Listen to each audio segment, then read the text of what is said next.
Salamat kayo, Carls, Lloyd. Ang atong mga hari-hari sa kapurukan, may buntag yung tanan. Nagdudong sabi, ikaw? Isa ba na imong tapat? Grabe, nanong kuyugan ng ginani mo? Siniguro ni Imoy. Parilando. May buntag, no? Sa tanan. Good morning ninyong tanan o sa ato pong mga kauban sa among bando, RBU 15-0. So, karon kay Pasko man, kabalukon, ni amo dire tungod ani isa ni meeting and Thanksgiving sa mga kusgan sa kapurukan. Dapat unta na ay ordinansa dito nga gihimo, pero dili maguni pwede diri lang. National gid ni. Ya kani untang puro president, kani mga federated dai representation sa barangay. Ingon ana kana siya kay ano? Kamo biya mo oy duulan ritsog una. Dapat naagid tani pero wata lang og congressman ko. Kay una na nato ipasar kanang House Bill. Magmandik ang mga federated puro president ang ilahang federation mo represent sa sangguni ang barangay. Tanaw ng IPs, di ba? Ang women's, tanaw ta ba?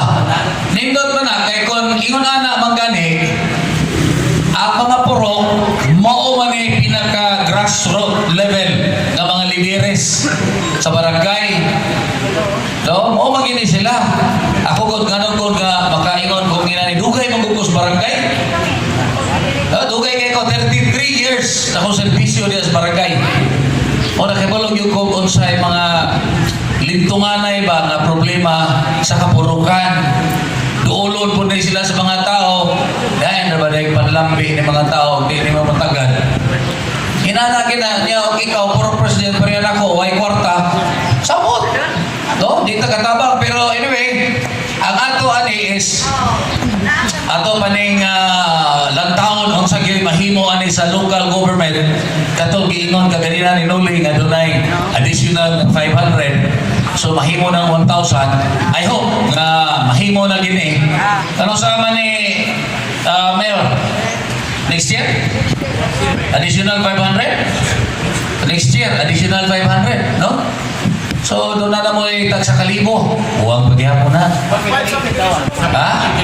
Ang federated, 1.5. Huwag paghihapon na. Pag dool sa mga tao, lalinag, dalang kang resita, abla. Huwag yun. No? Mag-away ang magdiayon, dool unas purok, kaya di man daw ako sa barangay, di bagay purok. Di ba? Ako sa purok, dili ko madawat ang problema kung dili mo agay sa purok.